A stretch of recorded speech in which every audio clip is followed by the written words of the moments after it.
just trying to engulf yourself in legitimacy in every way that you can. It was difficult. Even trying once you get a product, it's Hmm. not like, oh, now you made it. It's not like if you build it, the people will No. come.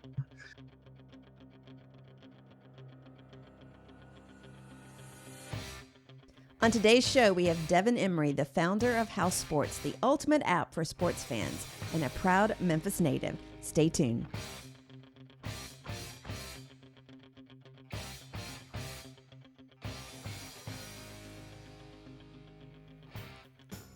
Welcome back to the Fifth Quarter Podcast. I'm your host, Sandy Adams, and this is where we dive deep into the world of sports and the athletes that make up that world. So grab your iced tea or your coffee, because I'm from the South. Get ready to be motivated and inspired, because this is where the real stories are told. Today's guest on the sideline is the founder of the sports app House Sports, based right here in Memphis, Tennessee. Welcome to the show, founder Devin Emery. Thank you, Sandy. Nice to be here. You are quite welcome. I'm so happy to have you. Always love to start off with a little bit background information about how we met. And you actually, I think it was last summer, you actually reached out to me on Instagram and was asking about participating in one of our Rebounders events. Mhm. And um, I took your message. I normally sometimes don't even respond, but I always investigate people first. And I went and investigated you, and I'm like, okay, he seems like a legit person. He's not some crazy person. So I reached out to you, and we had a Zoom call, and you were just so wanted to make things happen for your house sports. I just thought you were so earnest about it, and I was impressed. I got to say, I was impressed with your background as well, where you went to college and what you had studied. That was a little bit, I had a little bit of connection with that. So we'll dive a little bit into that. But I was like, yeah, so that's how we met. And we just kind of, corresponded back and forth. And when I started this special series so that I could talk to other people Right. besides retired athletes, I was like, you would be a great one to have on here. And so let's just start off with, where are you from? I am from Memphis, originally from Memphis, Tennessee. Grew up in South Memphis. Ended up graduating from Wooddale High School, but I'm a Memphis guy through and through. After high school, ended up in Atlanta. Went to Morehouse College. Yeah, Uh, shout out. And by the way, just so that you know, Marvin White is our president of the Rebounders. His son is going to Morehouse. okay.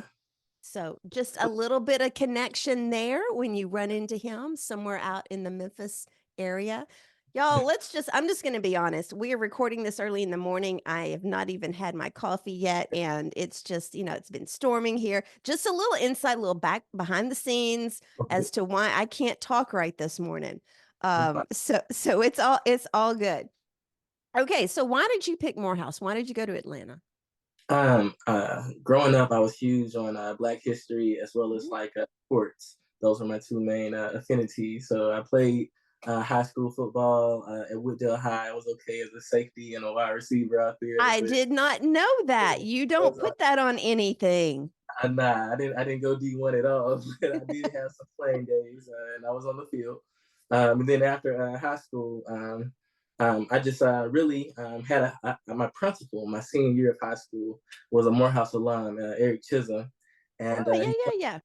he started a mentoring group, and we had a college tour to go to Morehouse around MLK weekend.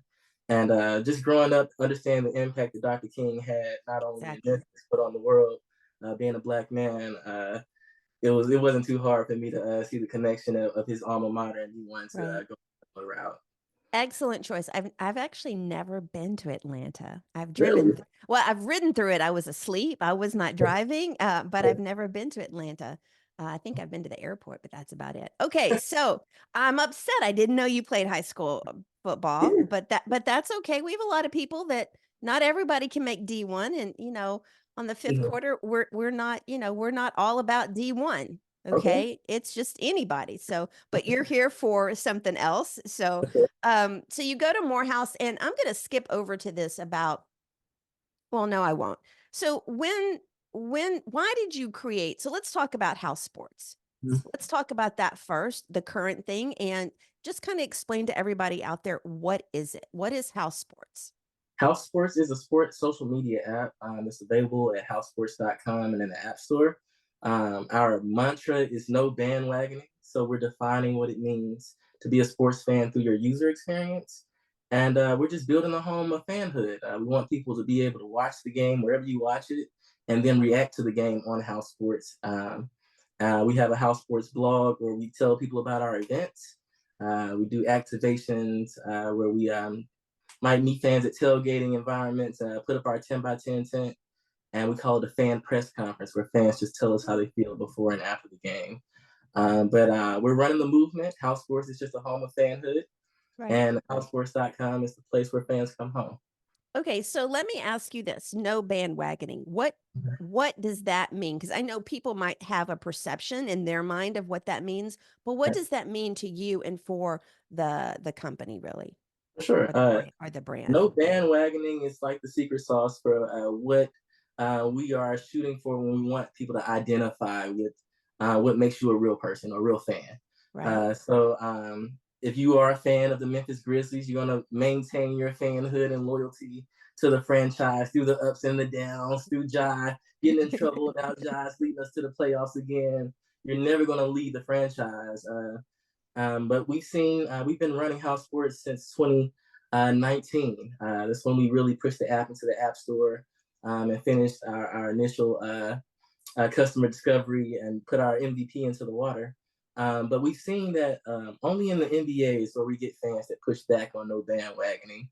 Really? Yeah, like LeBron James. They're a fan of wherever he's at. He might go from the Cleveland Cavaliers to the Miami Heat, and now you have this huge contingency of fans who are now Miami Heat fans because LeBron is there. So it's kind of like, I hate to say this for football fans, but Taylor Swift. Yeah, the Swifties.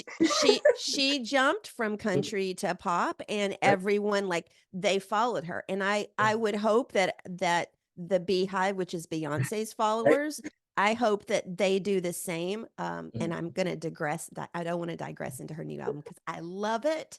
Okay. But anyway, but yeah, so you do have people that follow that person, not the team. For sure. We see that in NBA all the time. Right. I'm a Laker fan. I know I'm from Memphis, but I was a Lakers fan Dude. before they before they had the FedEx Forum and before the Grizzlies came here in '01. The Lakers, I was a huge Kobe fan, and then all of a sudden now LeBron comes, and now we have, like, again, this influx of fans who are rooting for the Lakers now, and I'm like, you're not a real Laker fan. How long have you been here? It's kind of like your cousin marries again, and like you're like, okay, yeah, you're not the original wife, so, or the husband, so we don't. I know that's probably a bad. I'm just my jokes are not great this morning. Okay, so that brings up a great question though. So,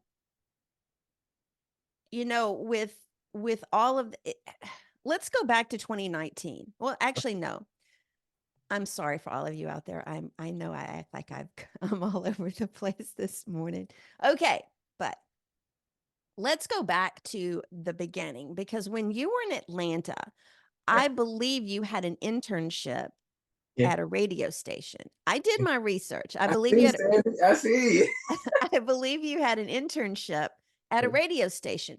What was like what was the motivation to take that? Because you could have done a lot of stuff, especially with your degree going into Black history.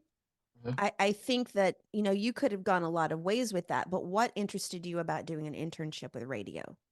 Well, man, Sandy, you have done your research. We know. I have. I interned at WCOK, the Jazz in the City. That was like the radio station for Clark Atlanta. Okay. So my junior year, we ended up doing this show. This guy hit us up. He was his name's Ken Hudson. Ken Hudson was the NBA's first Black referee. Now let's give him a shout out. Yeah. Yeah. He's no longer around. He passed. But he had a show called The Hudson Report, and it was his way of giving like a recap. And they had like this syndicated Tavis Smiley that came on afterward. But we ended up being like House Sports was the AUC report for what was going on campus. And they called us in to be the sports experts for what was going on campus.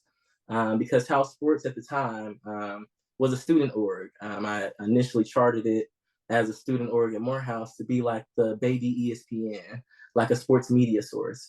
People find Okay. out what's going on at Morehouse, Clark Atlanta, or Spelman. And we had a team of like 25 student journalists with like cameras and That's uh, really you like, oh my God, 25? That's pretty impressive.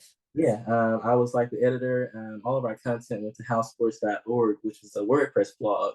Housesports.wordpress.com today. I guess that's what the Hey, archive we don't is. want to knock WordPress. I do everything on WordPress. Yeah, but this was like I graduated in 2012, so we started the student group in 2010, 2011, Hmm. and by 2011 I was interning at WCOK doing radio, and then 2011 by the end I was interning at WXIA, which is 11 Alive or NBC affiliate for Atlanta. So um, Okay. I want to table that for a second. I want to go back because I want to know where that love of media, radio, media came yeah. from. I want to know where that grew from. Yeah, initially, I think I took my first media class my senior year of high school at Wooddale with a guy, Stan Bell. Stan Bell was my teacher. Yes, give a And shout out to Stan Bell. yeah, shout Yes. out to Stan Bell, the Bell. But yeah, he was New Media Concepts. That was the name of his class. And that's where I got my intro to media. I was a sports anchor for the morning announcements every day at Wooddale High. So I would say, Look at you. come out to the game at Halley Stadium for the games and then tell them what to look forward to mainstream sports, Cowboys, Redskins, you name it. Back then. Um, Yeah, that's where it started. I think we're divided in Memphis between Cowboy fans and 49er fans. For That's what I, sure. For that's what, Steelers which, fans. Steelers which, fans are here. Steelers, I now, believe. what was Steelers. that? Pittsburgh Oh, Steelers. this Yeah. Pittsburgh Steelers. On my Facebook page, it's usually all 49ers with a Yeah. few Cowboy fans. Okay, Yeah. so, and because this is interesting to me, why didn't you major in media or journalism or something at Morehouse? Why did you go the It wasn't history? it wasn't offered as a major. They didn't have like a mass comm major at the time. Really? Spike Lee went to Morehouse, but he didn't study mass communications at Morehouse. He did it at Clark Atlanta, so he cross registered. But they still, maybe 30 years later, when I was there at Morehouse, we're not offering journalism as a major. But over the Hey, last 5 years, they now have. So hey, well, they need to get with the program, no, literally. no, they are now. Over the last 5 years, it became a major at Morehouse. Yeah. Okay, good. We're just all over the place. Okay, so you're at Morehouse, you start doing this. Where did the name House Sports come from? I love this, Andy.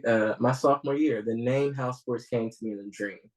I was asleep in my dorm. The name came to me, and the phrase, if you want to talk sports, take it to the house, just went with it. I took a notepad, wrote down the name House Sports and that phrase, and I went to all my friends and said, what Okay, do you got about it? Yeah.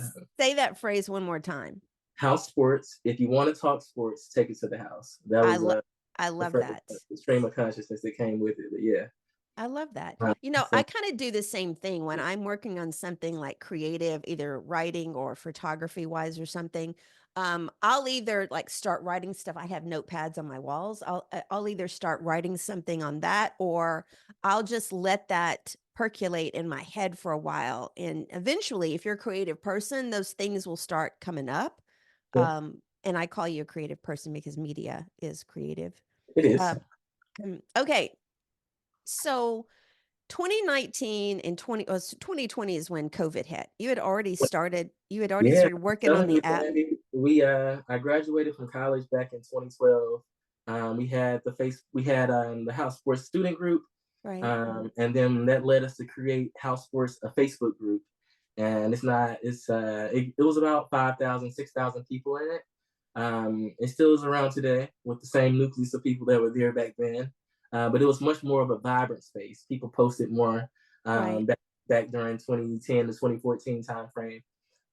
But when those people were there and it was so robust, we started doing radio, House Sports Internet Radio. So we had House Sports WordPress blog for the student group, and then we had House Sports Internet Radio. where our mantra was, we're not experts either. And my co-host and my partner, John Smith, he was in my journalism class with me. And we started the blog together and the student group Right. together. And then after college, we continued with this co-host dynamic on the radio show. Hmm. But we had a 4 phone line system, Sandy. It started with John and I. We were just debating different topics, Ray Rice back then. And Right. people would either call in and say, "Hey, Devin, I agree with your point, or I disagree with you." And we would start a second, like a counter debate, and get the caller on, and then get the caller off, round robin, the next caller, next situation. But we love to experiment with that radio format.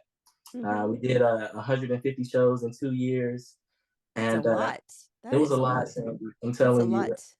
And 2012, 2014, I started doing podcasting on iTunes. So I have about maybe 20 or 30 episodes up there from that time. But And for those that don't know, iTunes is now Apple. Just in case somebody doesn't know.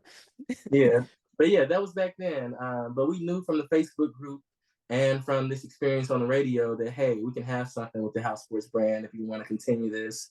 But we have to get off of Facebook and we have to create our own enterprise. And that took me from a world of being a liberal arts student and loving media to now saying, what's up with the world of tech? And Right, right. um, we had a 4 member team that we recruited. My partner John, he was from Mobile, Alabama. His mom did hair. As fate would have it, she did the hair of our developer.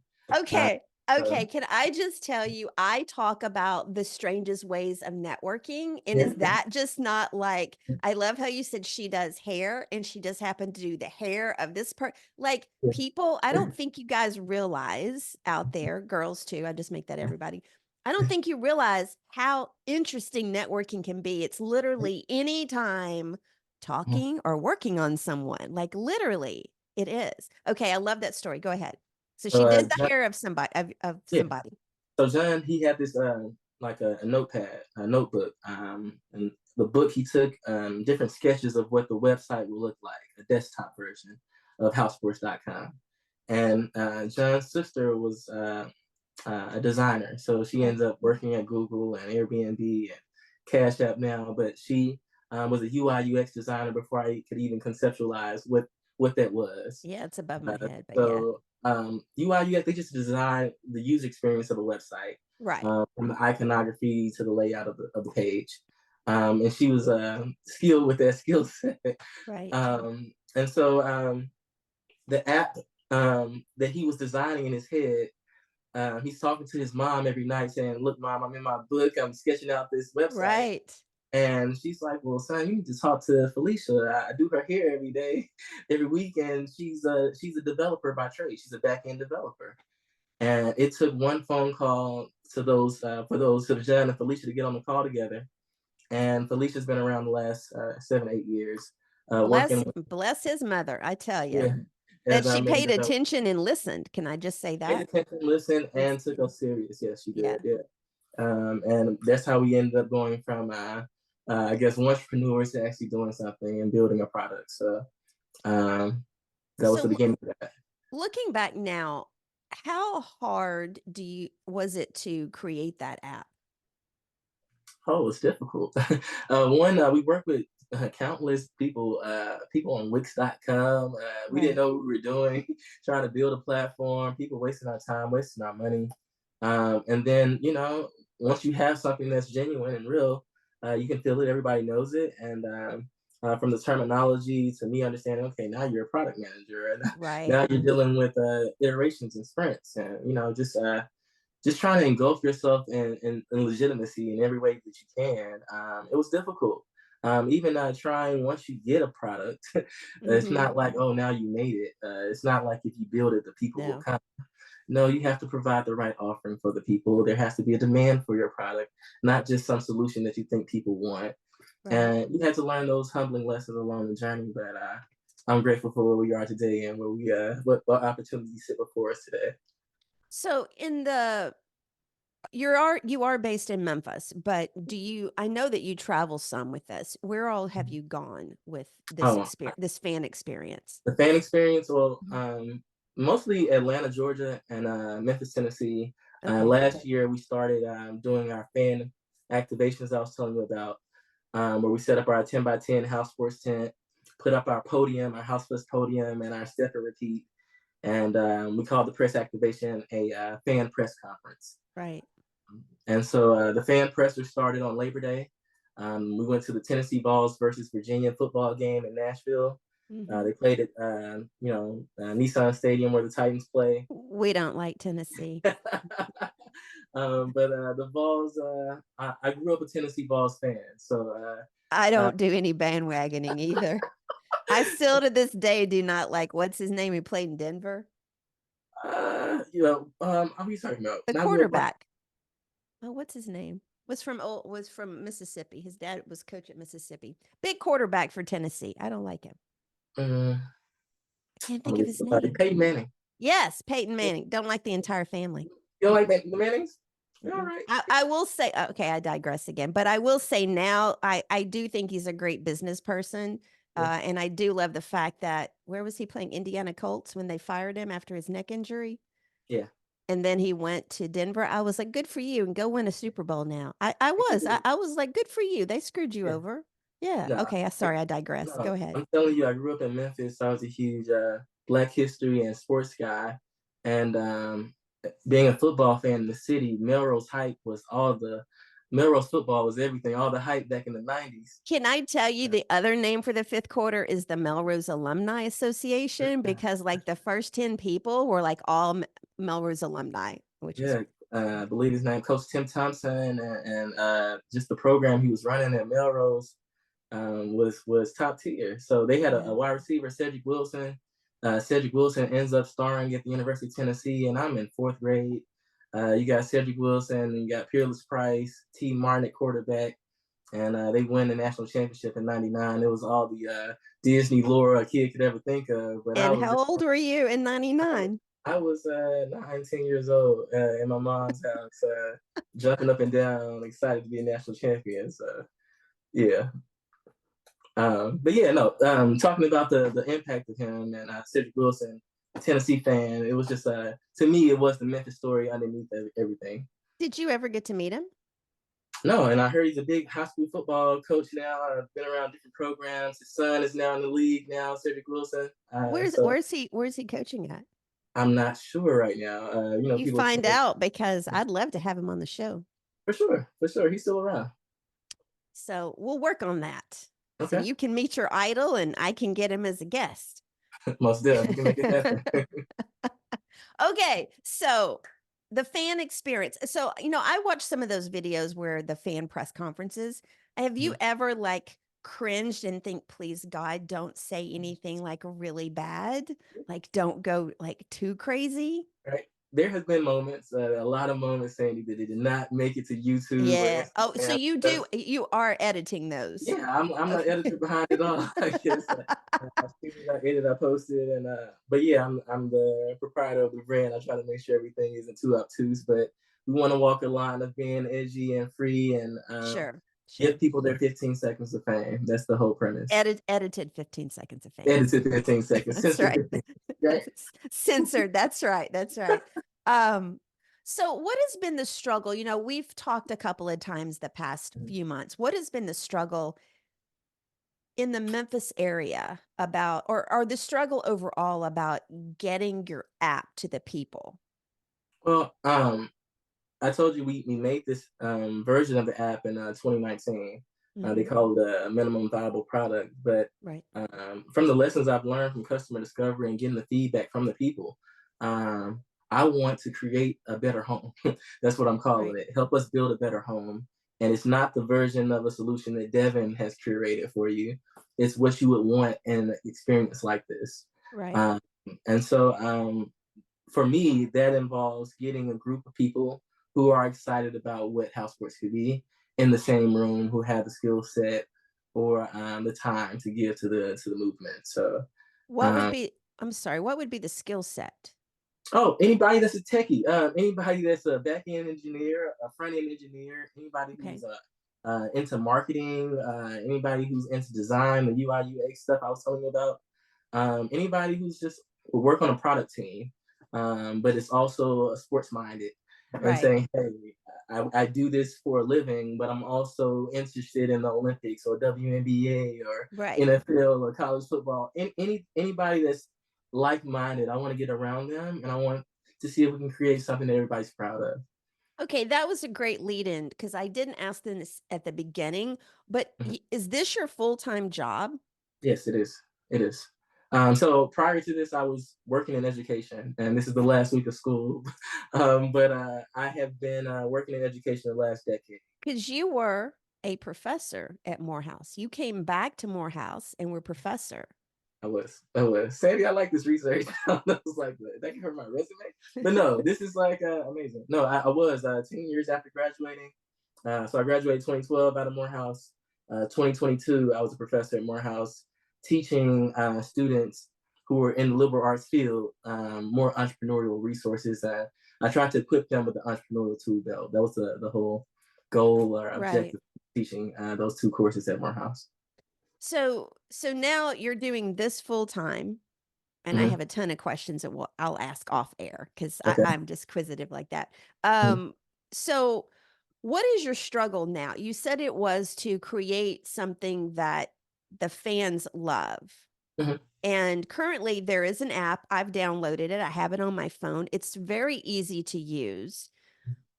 But this is the original question that I asked you when we did a Zoom call back last summer. It's a question I'm going to ask you now.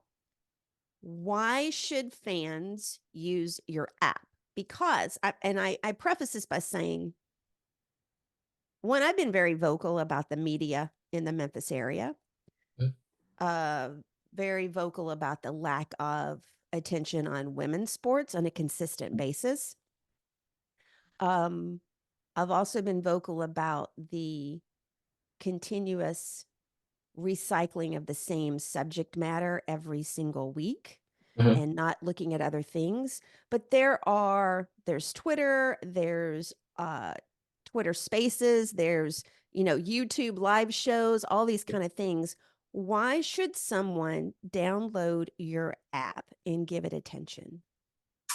People should, if they are sports fans, because it cuts out all the other noise and gives you a sports centric platform to express yourself in real time. There are, like you said, the X or Oh, Threads, I'm or sorry. Yeah, X. you could go to Facebook groups. You can go to, a text message group thread between you and your friends.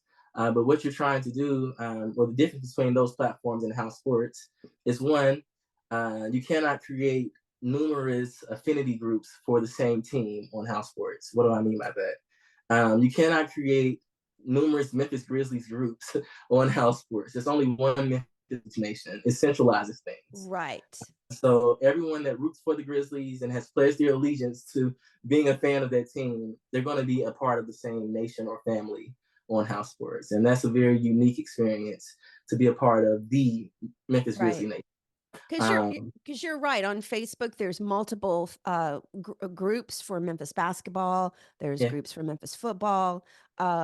My question that I've seen on Twitter is we have some unnamed people in Memphis that think it's funny to go and put out false information to troll other teams' fans. yeah. And how do you, I mean, I don't think there's a way to keep that from happening, but is that obviously a possibility? You do. You have people that have the freedom of creating spam accounts Right, or troll accounts or just get on there for nefarious reasons. But you have the report feature on House Sports right, where you can flag a user or flag any type of content that's been posted. That content gets removed from our back end. And then we have the ability to suspend users as well, just like you do sure. on Instagram Right. or Facebook. Um, we can put people in house sports jail.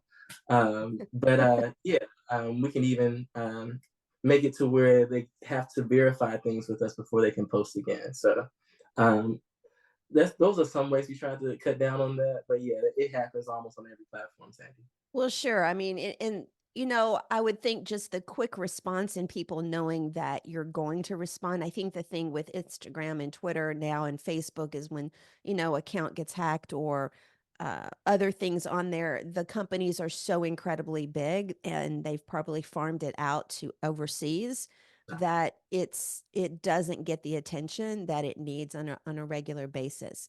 Yeah. Um, how did what is the current user count on House Sports right now? We have about right under 1,000 users. That's pretty good. When I say 1,000 users, I mean 1,000 people have downloaded our platform. Right, Right. So when we talk about daily active users and people who use it right. every day, that varies from season to season, week to Sure, week on the sure. platform. So for me, I consider us to be in private beta testing right now. That means until I get my first 5,000 users on the platform, you're in a very infant time in our development, uh, Interesting. where I'm really soliciting your feedback, saying, how can I make this experience better?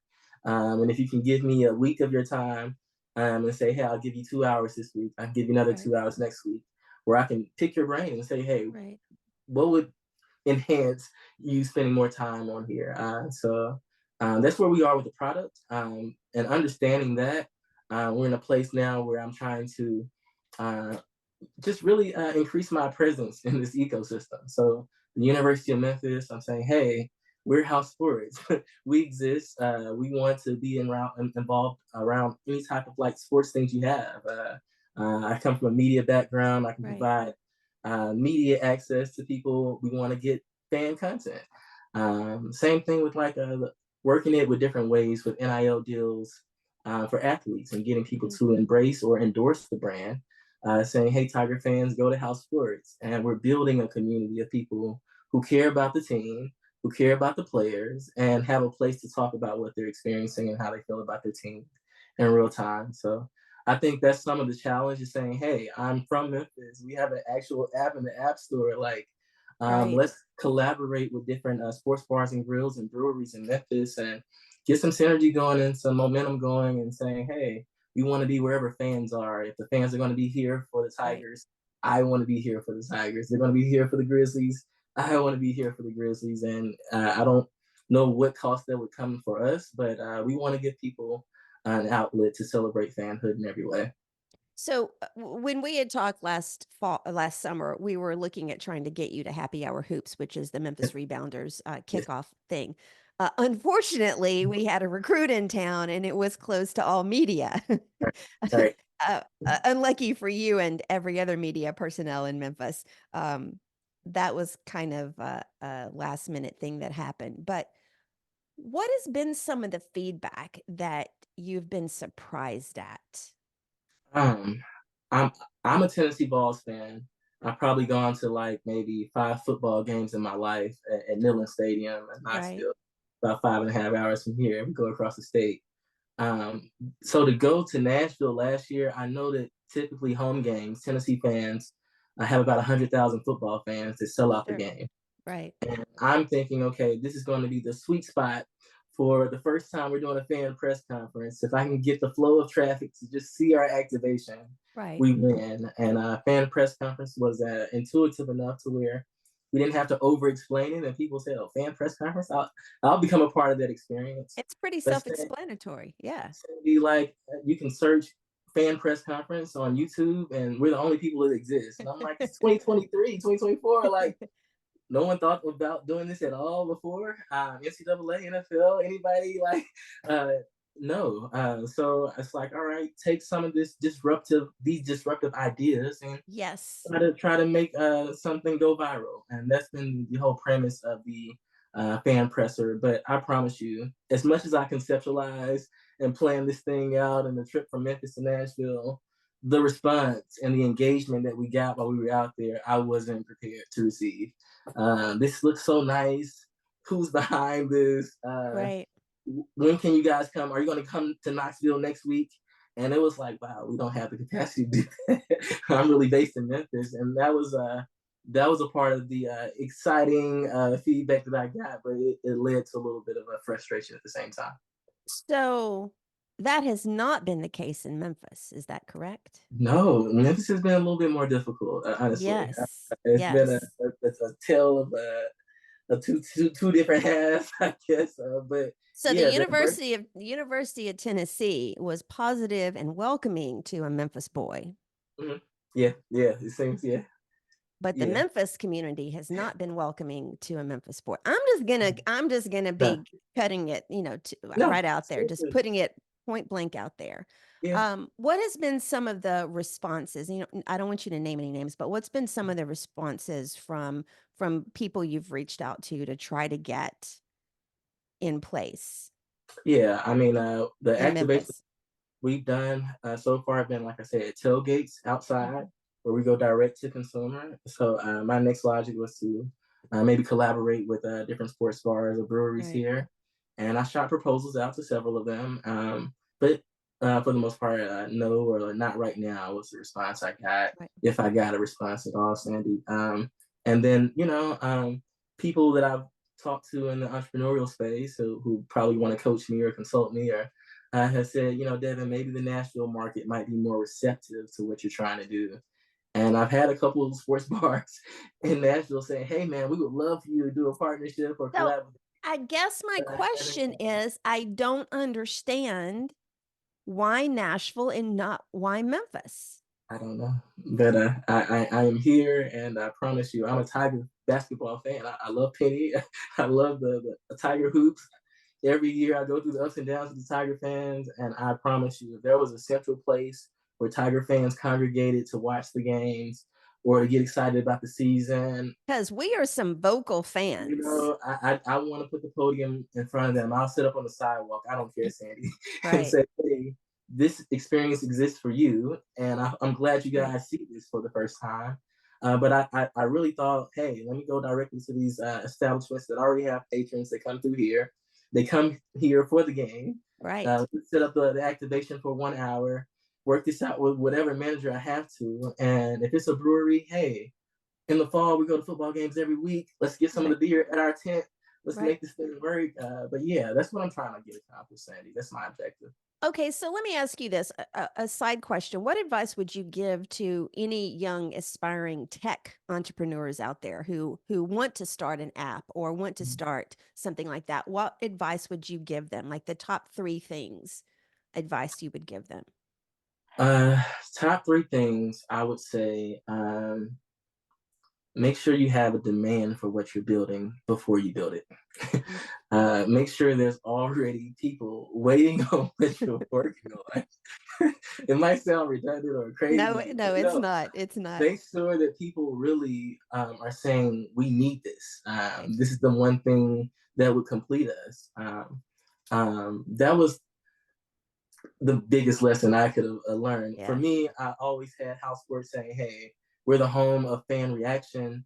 ESPN might be the worldwide leader in sports, but Right. they don't completely monopolize the fan experience. Well, People and come to them they're just for, talking to people too. They're yeah, just talking yeah, at people. exactly. So they're giving people either content to watch or they're informing them with news in some way. Right. But people don't go there to hang out and have a good time and to really embrace fans.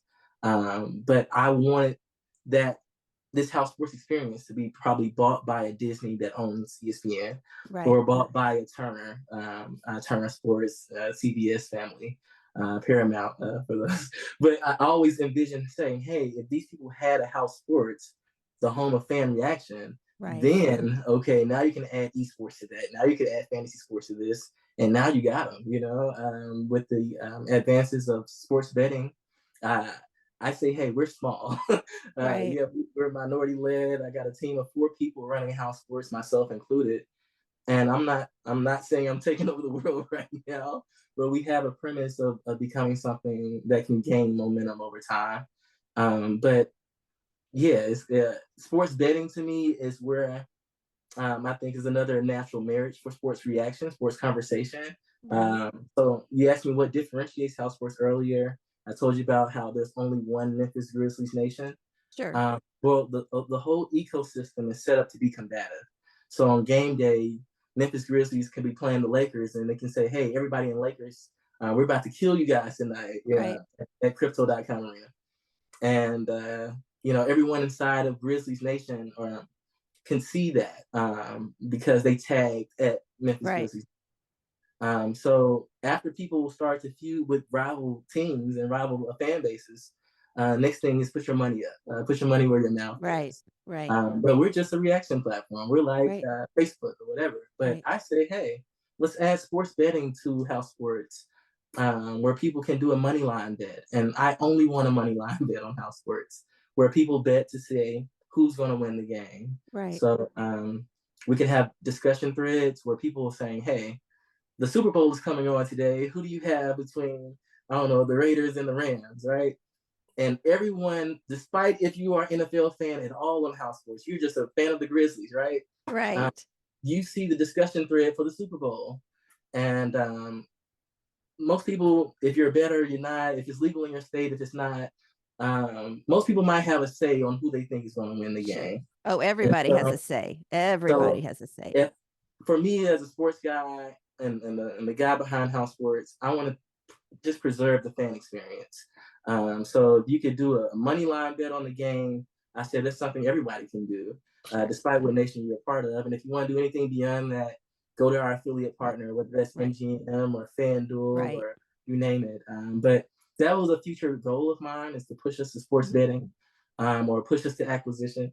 Right. But in order to do that, you have to have the numbers of downloads or the number of Right. users where Right. people say you're viable, you're legit. And so you have to have something cool to retain them. And that's why I say my MO right now is to celebrate fanhood with fan pressers and fan documentaries. Sandy, I got to tell you about my fan documentary I'm working on.